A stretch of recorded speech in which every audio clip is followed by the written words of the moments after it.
నా ఫ్యూచర్ బాగుండడం కోసమే కదా మా నాన్న ఇదంతా చేసేవారు, నాకు తెలుసు. బట్ ఆ టైంలో ఉడుకు రక్తం కదా, అలా కష్టపెడుతుండేసరికి చిరాకుగాను కోపంగాను అనిపించేది. ఆ కోపంలోనే ఎన్నోసార్లు తిట్టిన రోజులు కూడా ఉన్నాయి. ఒక రోజు ఇలానే న్యూ ఇయర్ రోజు నాకు బాగా గుర్తుంది. అంటే ఇది జరిగింది నా డిగ్రీలో.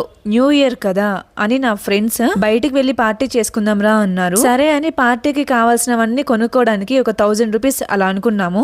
నార్మల్ గా ఏంటంటే మా ఇంట్లో వాళ్ళు పార్టీస్ కి గానీ ట్రిప్స్ కి కానీ అసలు పంపించరు. అది తెలిసి కూడా నేను రాను అని చెప్పకుండా సర్లే వస్తాను అని, ఎప్పుడు ఎక్కడికి వెళ్ళట్లేదు కదా, ఈసారైనా గానీ గట్టిగా రిక్వెస్ట్ చేసుకొని నాన్నని ఒప్పించుకుంటాను అని నాలో నేనే అనుకొని ఇంటికి వెళ్లి నాన్నని 1000 రూపీస్ ఇవ్వు నాన్న, న్యూ ఇయర్ కదా మా ఫ్రెండ్స్ అందరం పార్టీ చేసుకుంటున్నాము అంటే, న్యూ ఇయర్ కి 1000 రూపాయల డబ్బులవేం లేవు, మర్యాదగా ఇంట్లోనే కూర్చో, పార్టీలంట పార్టీలు, అయినా నేను ఆ రోజు బయటికి ఎవరు పంపిస్తున్నారా, నాతో పాటు హాస్పిటల్ కి రా అని నేను మాట్లాడుతున్నా కూడా నాకు మాట్లాడే ఛాన్స్ ఇవ్వకుండా కోపంగా ఇంట్లో నుంచి వెళ్ళిపోయారు. నాన్న కొంచెం స్ట్రిక్ట్ కదా, అందుకని ఎప్పుడైనా కోపం వచ్చినా కానీ కంట్రోల్ చేసుకునేవాడిని. బట్ ఈసారి మాత్రం కోపం కంట్రోల్ చేసుకోలేక మా అమ్మ దగ్గరికి వెళ్ళి, ఏంటమ్మా నాన్న ఎప్పుడు ఇలానే చేస్తారు, నాకంటూ ఎంజాయ్ చేయాలని ఉండదా, ఇప్పుడు నేను ఆ పార్టీకి వెళ్లాల్సిందే, వెళ్ళకపోతే నా ఫ్రెండ్స్ ముందు నా పరువు పోతది, ఎలాగైనా సరే నాకు డబ్బులు ఇవ్వు, నాన్నకి తెలియకుండా వెళ్ళొస్తాను అని అడిగితే, మీ నాన్న గురించి తెలిసి కూడా నన్ను ఎలా అడుగుతున్నావురా డబ్బులు, నీకు డబ్బు ఇచ్చిన విషయం గాని మీ నాన్నకి తెలిసిందో